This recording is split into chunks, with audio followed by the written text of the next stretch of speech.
Hello student, welcome to NCERT classes by Rakesh Temre sir. आज हम बात करेंगे बच्चों क्लास 11th एनसीईआरटी मैथमेटिक्स के चैप्टर नंबर 3 त्रिकोणमितीय फलन के एक्सरसाइज 3.4 के सॉल्यूशन की। इसके पहले बच्चों हमने 3.4 के इंट्रोडक्शन को देखा था, ठीक है। उसमें मैंने आपको बता दिया था कि किस प्रकार से आप 3.4 को हल करेंगे। क्लियर है बच्चों? तो आपको 3.4 को देखने से पहले इसके इंट्रोडक्शन को देखना चाहिए, क्योंकि इंट्रोडक्शन में मैंने वो बातें बता दिया है कि जो आपको बनाने के लिए, जैसे आप इसको यानी कह सकते हैं कि इस चैप्टर के जो भी क्वेश्चंस होंगे उनको सॉल्व अच्छे से कर पाएंगे, या इस एक्सरसाइज के जो भी क्वेश्चंस होंगे उनको अच्छे से सॉल्व कर पाएंगे। क्लियर है बच्चों? और चलिए चालू करते हैं अपनी वीडियो। इससे पहले कि जो भी बच्चे नए जुड़े होंगे प्लीज़ चैनल को सब्सक्राइब करें और बेल आइकन को इनेबल कर लें और वीडियो को ज़्यादा से ज़्यादा शेयर करें, ठीक है बच्चों। तो चलिए स्टार्ट करते हैं आज की क्लास। एक सेकेंड।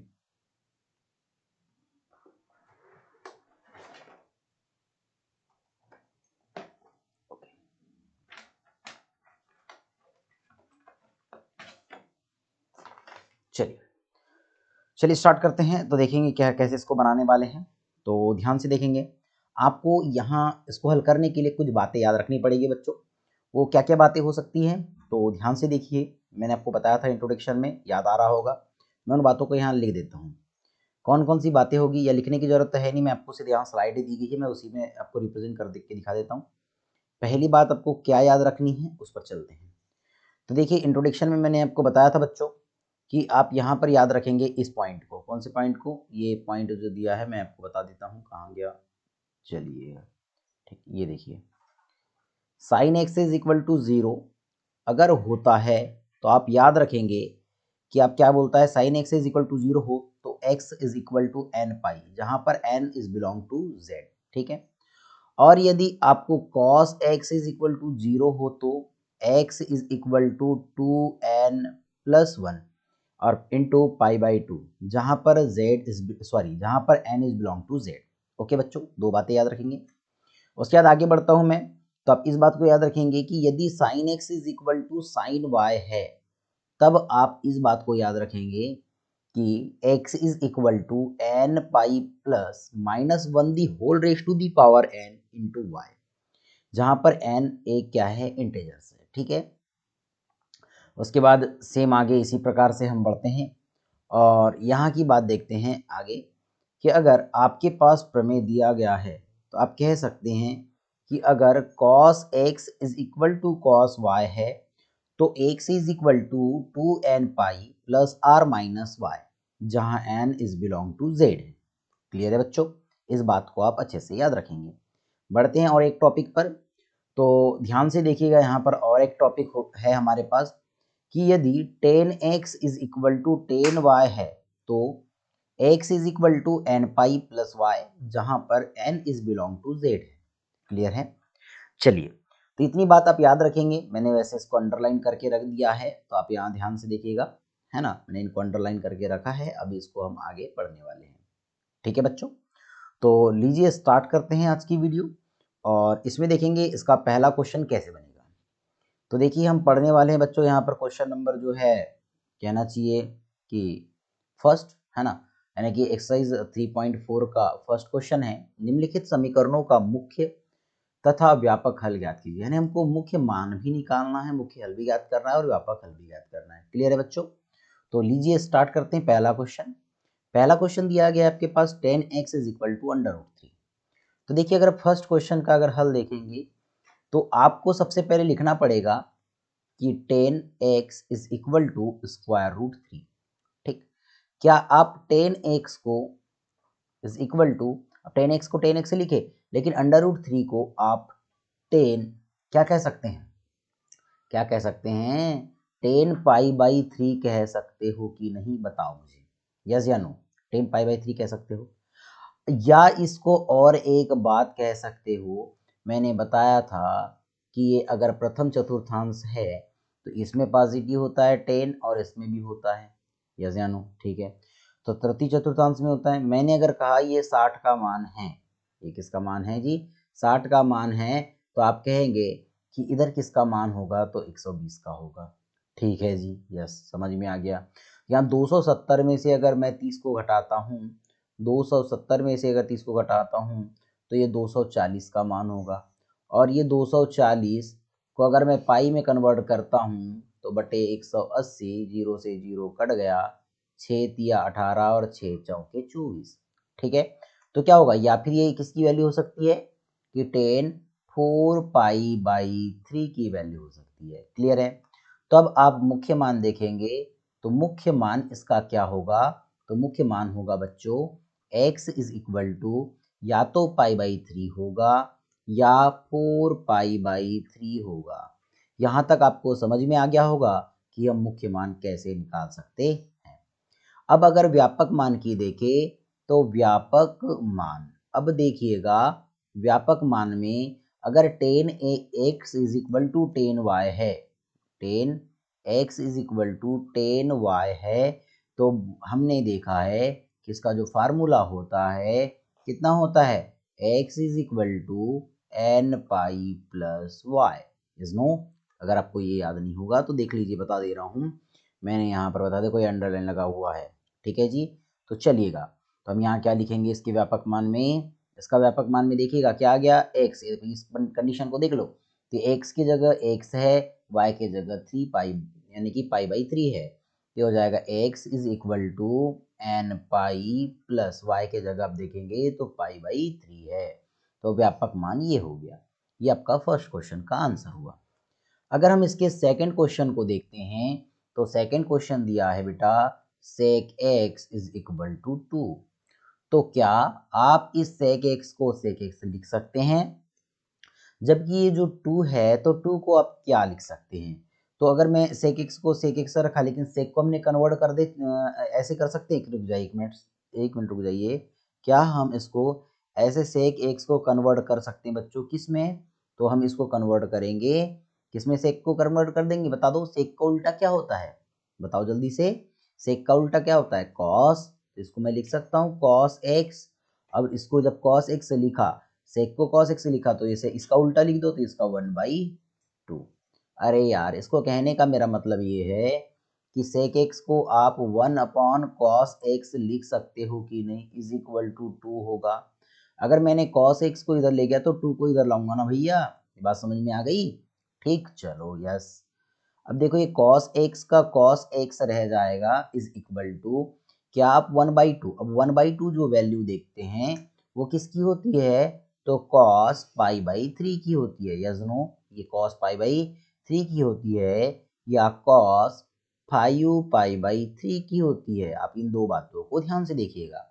तो इसके अगर आप मुख्य मान देखते हैं, मुख्य मान, अब आपको ये बात समझ में आ रही है सर ये कैसे लिख रहे हो, तो भैया यहाँ पर एक वीडियो और पढ़ाया हूँ मैंने कि किस प्रकार से आप पाई को, है ना, कि अगर कोई भी डिग्री है, डिग्री को किस प्रकार से चेंज कर लेते हैं, डिग्री को किस में, रेडियन में किस प्रकार से चेंज करते हैं और रेडियन को डिग्री में किस प्रकार से चेंज करते हैं, वो बता दिया हूँ मैंने। ठीक है, तो मुख्य मान क्या होगा इसका, मुख्य मान हो जाएगा बच्चों, मुख्य मान यानी कि x इज इक्वल टू, अगर आप देखते हैं तो क्या होगा, x इज इक्वल टू या मुख्य मान देखते हैं तो कितना होगा, पाई बाई 3 भी हो सकता है या 5 पाई बाई कितना हो सकता है, 3 हो सकता है। यहाँ तक बात समझ में आ गई आप सभी को। अब देखिए इसका अगर हम व्यापक हल देखते हैं तो जो व्यापक हल होगा वो क्या होगा, तो व्यापक हल, अब ध्यान से देखिएगा, व्यापक हल में ये हो जाएगा, अब देखो ये हमको यहाँ से मैं इस दो इसको लेके चलूँ, तो मैंने बताया था आपको कि cos x is equal to यदि cos y है तब इसमें x इज इक्वल टू क्या होगा, 2n pi plus r minus y होगा। ठीक है सुनो, तो यहाँ पर क्या लिखेंगे, x की जगह तो x है लेकिन y की जगह 3 पाई बाई यानी कि पाई बाई 3 है, तो is equal to 2n pi plus r minus क्या हो जाएगा, पाई बाई 3 हो जाएगा। ये इसका क्या होगा, व्यापक हल होगा। बात समझ में आ रही है। आगे बढ़ते हैं नेक्स्ट क्वेश्चन, क्वेश्चन नंबर हम बात करें तो देख लीजिए फर्स्ट सेकंड, उसके बाद थर्ड क्वेश्चन देख लेते हैं बच्चों। थर्ड क्वेश्चन, थर्ड दिया गया हमारे पास cot x, है ना, COT cot x is equal to minus under root 3। तो क्या cot को आप लिख सकते हैं 10, तो मैंने कहा ये 10 लिखा आपने, 10x इज इक्वल टू, तो इसको लिखेंगे -1 अपॉन अंडर रूट 3। फिर लिखिए, कैसे लिखे, तो वही बात हो जाएगी, कॉट को हम बोलते हैं 1/10, है ना, 10x इज इक्वल टू -√3। तो मैंने कहा -√3 को इधर लाओ, 10x को इधर लाओ, तो ये कंडीशन आती है। ठीक है जी। अब क्या आप इसको लिख सकते हैं ऐसा, 10x इज इक्वल टू, अब क्या लिखेंगे बच्चों कि ये हो जाएगा 10x इज इक्वल टू, अगर मैं 10 की बात करूँ तो अब देखो ध्यान से ये किसकी वैल्यू होगी, तो आ जाए चतुर्थांश में। देखो द्वितीय चतुर्थांश में 10 नेगेटिव होता है और चतुर्थ चतुर्थांश में होता है।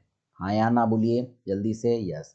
ठीक है, यहाँ तक तो आपको बात समझ में आ गई। ठीक है सर, हमको समझ में आ गई। तो अब यहाँ पर किसकी वैल्यू होगी, तो अब ध्यान से देखिएगा, ये 10 किसकी वैल्यू, 10 5π/3 है ना, 10 5/3 सॉरी π/6, π/6 इज इक्वल टू, या 10 किसकी हो सकती है, या ये 10 11π/6 की वैल्यू होती है। ठीक है जी, ये बात याद रखिएगा। तब आप मुख्य मान देखेंगे तो इसके मुख्य मान कैसा होगा, मुख्य मान देखोगे तो ये हो जाएगा बच्चों 5π/6 या 11π/6, ये इसका आंसर होगा। क्लियर है जी। लेकिन अगर व्यापक मान की बात करें, देखिएगा व्यापक अगर हल की बात कीजिएगा तो व्यापक हल क्या होगा, तो 10 वाली फिर से बात आ गई, तो इसको लिखेंगे हम x is equal to n pi plus y की वैल्यू, देखो ये लिखा है मैंने फार्मूला, और y की वैल्यू क्या है, तो ये है 5π/6 है। यही इसका क्या होगा, आंसर होगा। ठीक है, यही इसका क्या होगा, आंसर हो जाएगा। अरे था ना, ये ध्यान से देखिए, ये हमारे पास दिया है तो इसी को हमने लिखा। ठीक है बच्चों, बड़े आगे। अब देखिए नेक्स्ट क्वेश्चन, मैं इसको पहले क्लीन कर दूं, जिसको भी लिखना होगा स्क्रीनशॉट ले सकते हैं बच्चों। ठीक है जी, बढ़ते हैं आगे, ध्यान से देखिएगा। तो अब इसको क्लीन कर रहे हैं, क्लीन कर दिए। ठीक, चलो आ जाते हैं फिर से अपने टॉपिक पर। क्वेश्चन नंबर 4, अगर मैं इसके क्वेश्चन नंबर 4 की बात करूं तो 4 को यहाँ बना ले। ठीक, ये 4 को यहाँ देख लेते हैं। तो जो 4 है वो क्या है हमारे पास, cosec x is equal to -2। ठीक है जी, तो ये हो गया cosec x is equal to -2। तो क्या cosec को आप लिख सकते हैं, ऐसा लिखेंगे 1/sin x is equal to -2। मैंने कहा साइन को ऊपर लेके जाना है तो अंशकार और हर का अंश करूंगा, तो यहाँ पर भी अंशकार और हर का अंश करो, तो हो जाएगा sin x is equal to -1/2। ठीक है जी, तो क्या भी sin x को तो आप sin x रखेंगे इज इक्वल टू। अब अगर मैं आगे बढ़ता हूँ तो ध्यान से देखिएगा कि sin x की तो वैल्यू sin x हो गई, लेकिन अभी मैंने आपको समझाया था कि यहाँ पर ध्यान से देख लीजिए। अरे यार, यहाँ तो बात आपको दिख नहीं रही होगी, यहाँ तो मैं हूँ। चलिए कोई बात नहीं, कोई बात नहीं, इसको अच्छे से बना लेते हैं।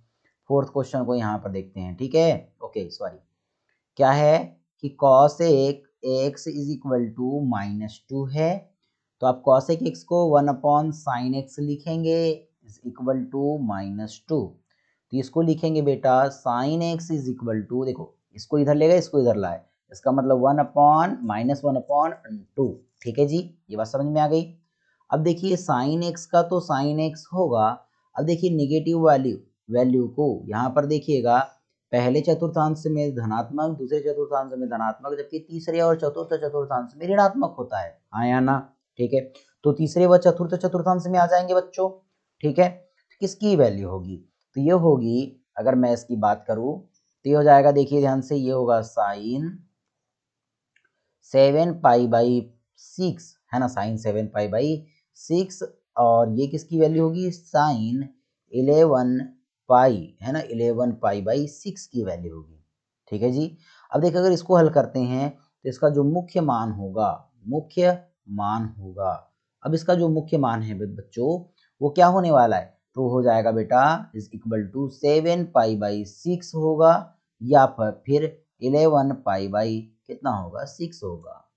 अब अगर व्यापक हल की बात करते हैं, व्यापक हल की, तो इसका जो व्यापक हल होगा बच्चों वो हो जाएगा x इज इक्वल टू, अब साइन के लिए मैंने कंडीशन बताया था आपको, क्या होता है n pi plus -1 the whole raise to the power n और y की वैल्यू लेके चल जाए हम इसको, तो हो जाएगा 7π/6।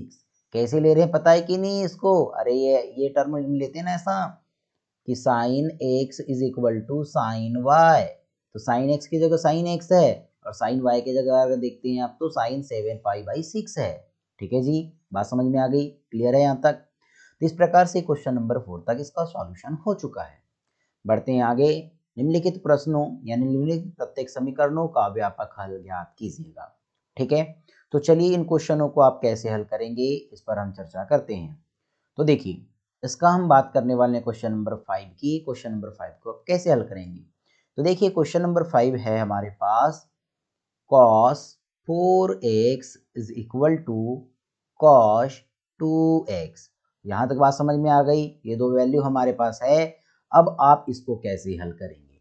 तो यहाँ पर देखिए, cos 2x को आप इधर ला सकते हैं, देखो हल बता रहा हूँ मैं यहाँ पर। तो ये देखो cos 4x minus cos 2x हो जाएगा, दिस इक्वल टू 0, अगर मैंने इसका ट्रांसफर इधर किया। क्लियर है बच्चों?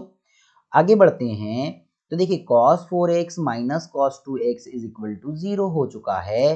तो क्या हमने आइडेंटिटीज पढ़ा था?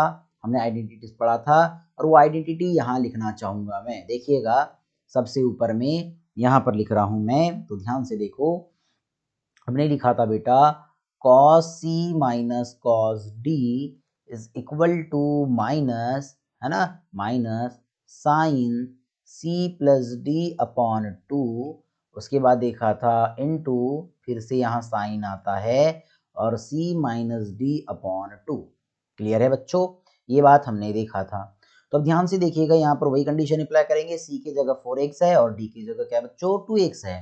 तो यहाँ लिखेंगे माइनस साइन, है ना, माइनस साइन c की value 4x plus 2x, d की वैल्यू 2x है ना, अपॉन 2, और ये हो जाएगा sine 4x minus 2x upon 2, this equal to 0। So I write now minus sine, अब देखो 4x प्लस 2x 6x, और 2 से कैंसल आउट हो जाएगा, इसका मतलब हो गया हमारे पास 3x। ठीक है, फिर ये हो जाएगा साइन, अब देखो 4x माइनस 2x 2x, और 2 से 2 कैंसल मतलब x, दिस इक्वल टू 0। यहाँ तक बात समझ में आ गई? किसी को कोई प्रॉब्लम हुई क्या, बताओ?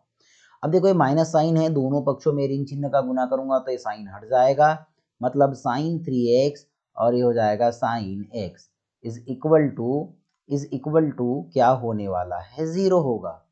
अब ध्यान से देखिएगा, अब मैं अगर इसकी कंडीशनों को चेक करूं, अगर मैं इसकी कंडीशनों को चेक करूं, तो कंडीशन चेक करने पर इसका मुख्य मान, हमको देखो व्यापक हल ज्ञात करने बोला है, मुख्य मान निकालने नहीं बोला।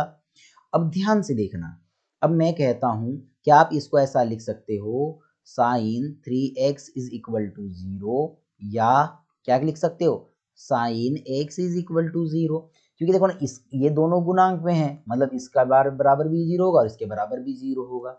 तो साइन, अगर मैंने देखो इसका ट्रांसफर किया तो 0 के अपन में जाएगा, मतलब पूरा 0 हो जाएगा, फिर ये इसको ट्रांसफर किया 0 के अपन में जाएगा तो पूरा 0 हो जाएगा, मतलब साइन 3x बराबर भी 0 कह सकते हैं, या साइन x बराबर 0 कह सकते हैं।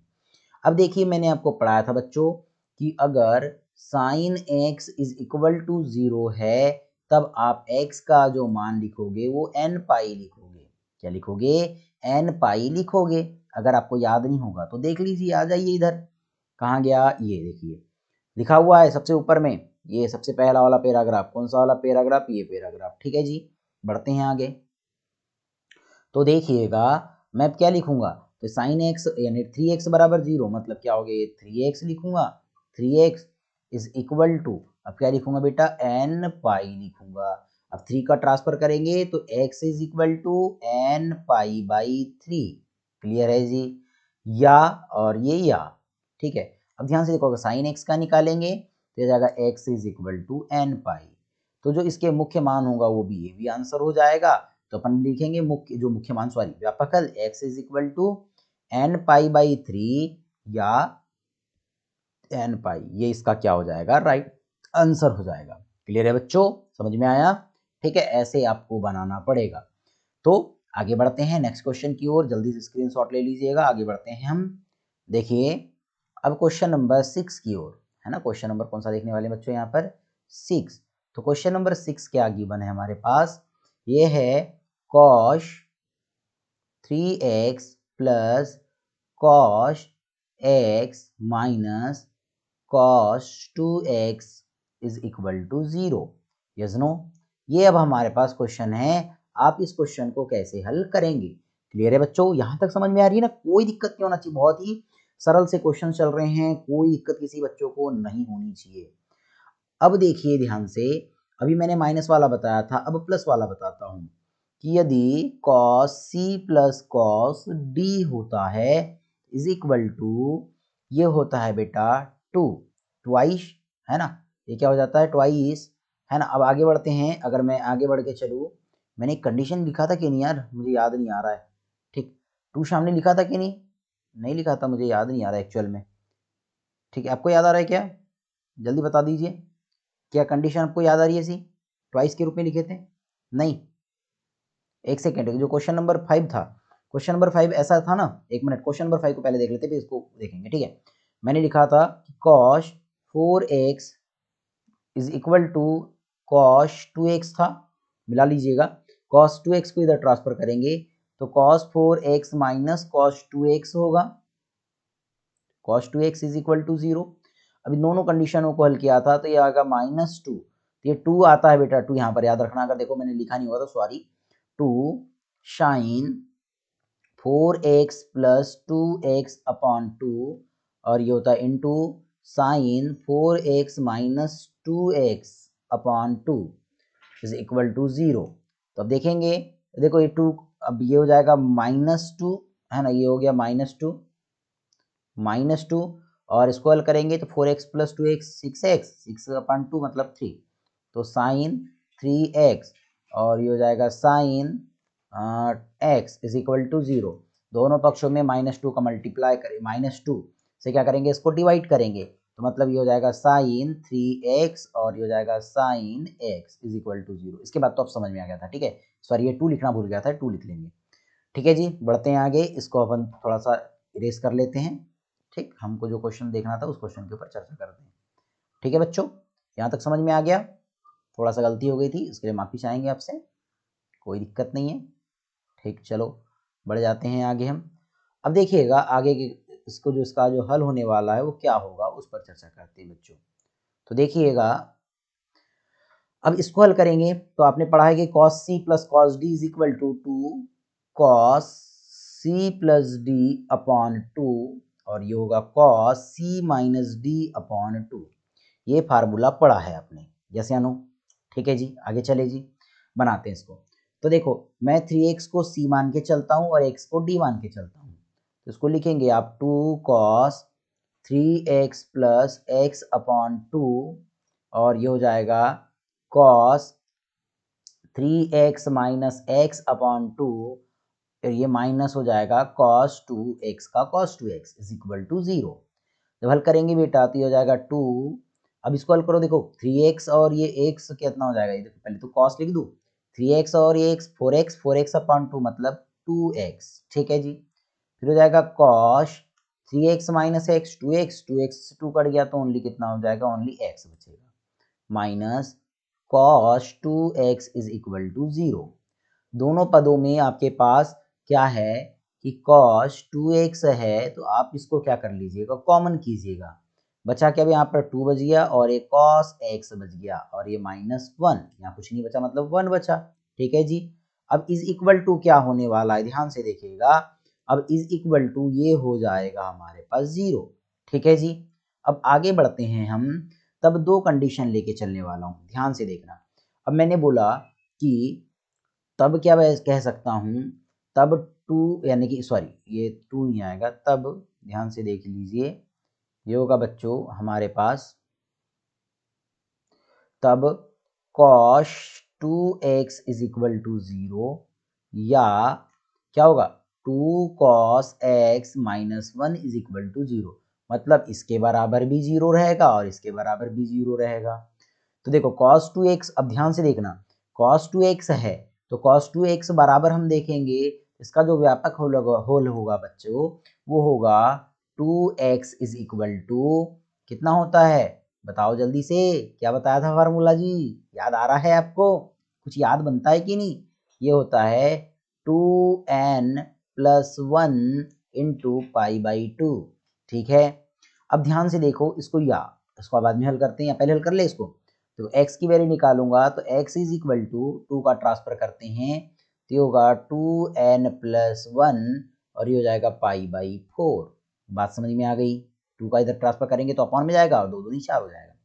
अब ध्यान से देखो इसको लिखेंगे बेटा cos x is equal to -1 इधर आएगा तो +1 में कन्वर्ट होगा और 2 गुना में है तो भाग में आएगा।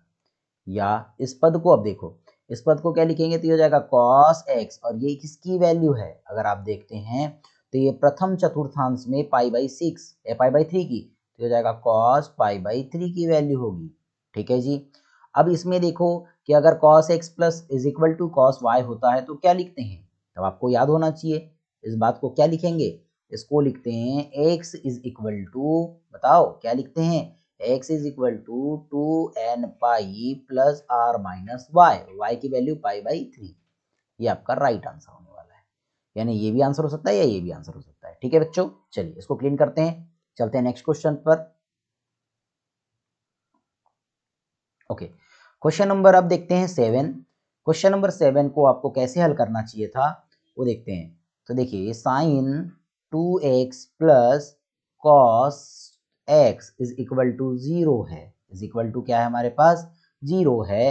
अब इसको क्या लिखेंगे, तो क्या साइन 2x को आप ऐसा लिख सकते हैं कि twice sine x cos x।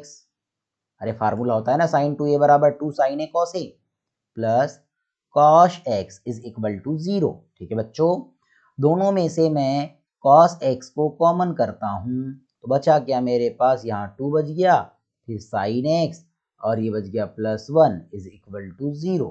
यहाँ तक बात समझ में आ गई। अब मैं इसको लिख सकता हूँ cos x बराबर 0, ये हो जाएगा cos x बराबर 0, या इस बात को लिख सकता हूँ कि 2 sin x +1 is equal to 0। अब देखो cos x बराबर 0 होता है तो x इज इक्वल टू क्या होता है, ये होता है 2n+1 इंटू π/2। ठीक है, ये इसका आंसर हो गया फर्स्ट का। या फिर इसको और ऐसा लिख सकते हैं, या इसको लिखोगे कि sine x is equal to, ये 1 इधर आएगा तो -1/2। तो इसको लिखोगे बच्चों sine x is equal to, अब -1/2, 1/2 का मतलब है ये तृतीय चतुर्थांश में होगा या चतुर्थ चतुर्थांश में होगा, यस या नो। यही बात हो सकती है, इसके अलावा कोई और कंडीशन नहीं हो सकती। ठीक है, तो मैं मैं इस बात को ऐसा कह सकता हूं कि ये किसकी वैल्यू है, तो ये है साइन 7π/6 की वैल्यू।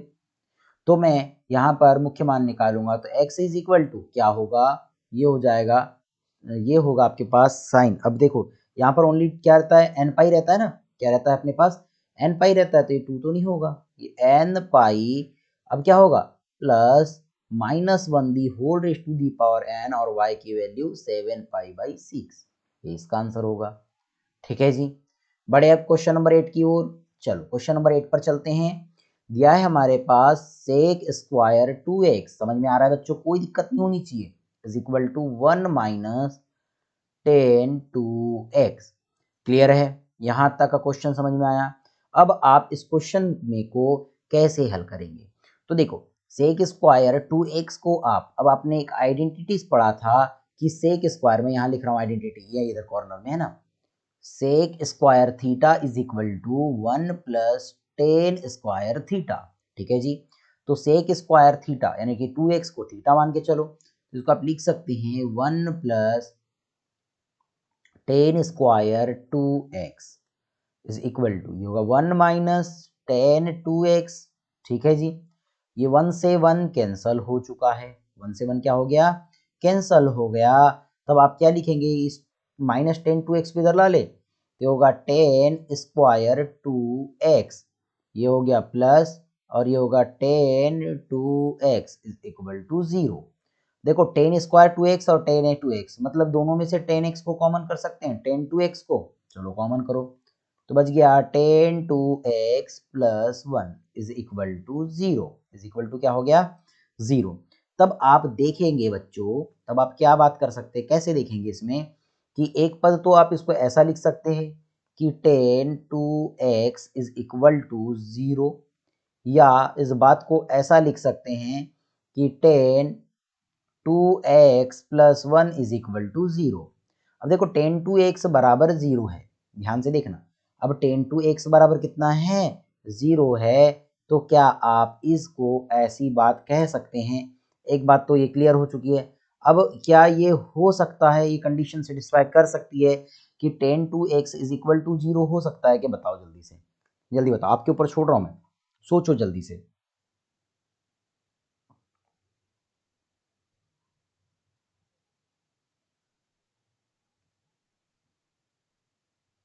क्यों, कुछ दिमाग काम कर रहा है? कब 0 होता है? हम्म,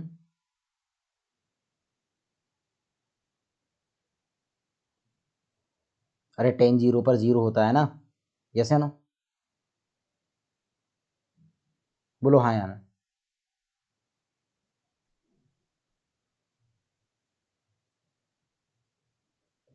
कैसा? अरे यार देखो, यहाँ पर टेन टू एक्स बराबर 0 है, तब आप इसको लिख सकते हैं कि 2x इज इक्वल टू आपका कितना होगा, ये होगा n पाई। ठीक है, 2 को ट्रांसफर करें तो x is equal to n pi by 2 होगा। या अब इसका फार्मूला भी बता देता हूँ, यहाँ पर लिख देता हूँ यार, कि tan x is equal to 0 होता है तो x is equal to n pi होता है, इस बात को याद रखिएगा आप, जैसे साइन में होता है। ठीक, वैसे यहाँ दिया नहीं था, फिर भी बता दे रहा हूँ मैं इस बात को। ठीक है, चलिए अब आगे। अब क्या इस बात को आप ऐसे लिख सकते हैं, इसको बात को ऐसे लिख सकते हैं कि टेन टू एक्स है तो मैं इसको लिखूंगा tan two x is equal to -1। तो क्या आप इसको ऐसे लिख सकते हैं कि tan two x is equal to -1 कहाँ पर होता है, द्वितीय चतुर्थांश में हो जाता है। और जब ये 45 का मान है तो एक्चुअल में ये किसका मान होगा, 3 पाई बाई 4 का हो जाएगा। तो मैं लिख दूँ टेन 3 पाई बाई 4। तो देखो टेन, अब देखो ये मुख्य मान निकालेंगे तो ये एक्स इज इक्वल टू क्या होगा, 2x इज इक्वल टू, तो देखो ना भैया, ये देखो टेन वाली वैल्यू कहाँ, ये दिख रही है आपके पास, एन पाई प्लस वाई दिख रहा है, एन पाई प्लस वाई। अब क्या बोलोगे इसको, ये हो जाएगा आपके पास n pi plus y, y का वैल्यू 3 पाई बाई 4 है, चलो 3 पाई बाई 4 रखो, कोई दिक्कत नहीं सर, हमको बन जाएगा। 2 का ट्रांसफर करूंगा तो x इज इक्वल टू ये होगा n पाई अपॉन 2 भी होगा, और प्लस 3 पाई बाई 8 हो जाएगा। ठीक है जी, ये आंसर होंगे इसके। क्लियर है, समझ में आया? अगर जिसको समझ में नहीं आएगा एक बार में तो वीडियो को पॉज करके दोबारा से देखें। ठीक है, चलते हैं आगे। चलते क्वेश्चन नंबर 9, और इसका अंतिम क्वेश्चन है बच्चों। दिया गया है 9th क्वेश्चन कि sine x plus sin 3x plus sin 5x is equal to 0। बहुत ही बढ़िया क्वेश्चन है और बहुत ही अच्छा क्वेश्चन है, सबसे बड़ा क्वेश्चन होगा, लेंथी क्वेश्चन होगा। ध्यान से देखिएगा। अब इस क्वेश्चन को आपको हल कैसे करना है, तो क्या आप इस क्वेश्चन को ऐसे लिख सकते हैं कि sin x plus sin 5x plus sin 3x is equal to 0। कुछ नहीं किया मैंने, इनको आगे पीछे लिखा हूँ बेटा, sin 3x और sin 5x को। अब देखिए साइन एक्स प्लस यानी साइन ए प्लस साइन बी वाला आपने फार्मूला पढ़ा है, यस या नो? ठीक है जी, साइन सी, अब ये पढ़ा है कि नहीं आपने, sine C plus sine D वाला, तो क्या होता है, ये होता है 2 sin C+D, मतलब x प्लस 5x अपॉन 2। ये बात पढ़े हैं। अब मैं एक बात बोल के चलूँ आपको, एक सेकेंड रुकिए, एक बात बोल के चलूँ, कि आप इसको जब आपने ऐसा लिखा है, इसका मतलब क्या आप इस बात को ऐसा भी कह सकते हैं कि ऐसा न लिखते हुए इस बात को आप ऐसा भी तो कह सकते थे कि मैं 5x को पहले ले लूँ, चलो ठीक, 5x को बड़ी संख्या ना, अच्छा रहेगा वो, और ये x हो गया, ऐसा भी लिख सकते हैं। तो 2, अब ये हो जाएगा 2, ये 5x को मैं c मान के चलता हूँ, dx को मान के चले जाऊँ, ठीक है जी, ये हो जाएगा cos, है ना, क्या होता है 2 sin C+D upon 2 cos C minus D upon 2 होता है। तो ये हो जाएगा आपके पास 5x माइनस एक्स अपॉन में 2, ये plus sin 3x is equal to 0। अब ये हो जाएगा 2, देखो 5 और 1 6, 6x/2, मतलब ये हो जाएगा 6x/2 मतलब 3x हो जाएगा, और हो जाएगा cos 5x माइनस एक्स, इसका मतलब 4x, 2 से 2 कट गया, 4 कट गया 2 टाइम, तो ये हो जाएगा 2x plus sine 3x is equal to 0। अब देखिए दोनों में से आप साइन 3x दिख रहा है तो कॉमन कर सकते हैं, तो बचा 2 cos 2x plus 1 this equal to 0 जी। अब देखिए साइन 3x और ये बात हो गई, तो मैं इस बात को ऐसे लिखूंगा sine 3x is equal to 0, yes no, ठीक है। या इस बात को हम ऐसा भी लिख सकते हैं कि 2 cos 2x plus 1 is equal to 0। Okay, तो देखो साइन 3x की मतलब क्या दिखा था कि हमें x इज इक्वल टू कह सकते हैं n पाई, बट यहाँ 3 था तो हम x is equal to n pi upon 3 कह सकते हैं। ठीक है जी, पहली कंडीशन में हमारा आंसर आ चुका है, क्लियर है। अब दूसरी कंडीशन का देखो, क्या मैं इसको ऐसा लिख सकता हूँ cos 2x is equal to 1 का ट्रांसफर करेंगे तो -1 अपॉन 2 का ट्रांसफर करेंगे अपॉन में जाएगा। तो क्या मैं इस बात को ऐसा लिख सकता हूँ कि cos 2x is equal to negative द्वितीय चतुर्थांश में आ जाता है, और ये कहाँ पर होगा, तो ये होगा बेटा cos 2 पाई बाई 3 की वैल्यू में होगा। ठीक है जी, इतनी बात समझ में आई जी। तो अब इसको लिख सकते हैं कि हो जाएगा 2x इज इक्वल टू, अब इसका फार्मूला क्या था, इसका फार्मूला था 2n pi plus r minus y था, और y की वैल्यू क्या हो गई, तो ध्यान से देखो इसकी वैल्यू हो गई 2 पाई बाई 3। अब देखो 2 को ट्रांसफर करेंगे तो x इज इक्वल टू, ये जगह 2 से 2 कट गया तो n pi plus r minus, ये भी 2 इधर आएगा तो 2 से 2 कट गया, मतलब पाई बाई 3 आंसर। तो आपको इस प्रकार से इनके हल को समझना था, बहुत ही आसानी से और सरल से इसके आंसर थे, कोई दिक्कत नहीं होनी चाहिए, मेरा मानना है, जहां तक मेरा मानना है कि आपको कोई दिक्कत नहीं होनी चाहिए थी। ये क्वेश्चंस बहुत इजी थे, अगर जिसने डेप्थ तक इसके इंट्रोडक्शन को देखा था और इसके मतलब कि आपको ट्रिग्नोमेट्री के अगर फार्मूले आते हैं तो कोई दिक्कत नहीं होगी। ठीक है, ट्रिग्नोमेट्री थोड़ी अच्छे से आती है तो कोई दिक्कत नहीं है। ये आपकी लास्ट एक्सरसाइज थी। इसके बाद बच्चों हम देखेंगे क्लास 11th के अगले जो चैप्टर का है ना, चैप्टर नंबर 4 है, उस चैप्टर नंबर 4 को समझेंगे। ठीक है, तो मिलते हैं बच्चों नेक्स्ट वीडियो में। Thank you.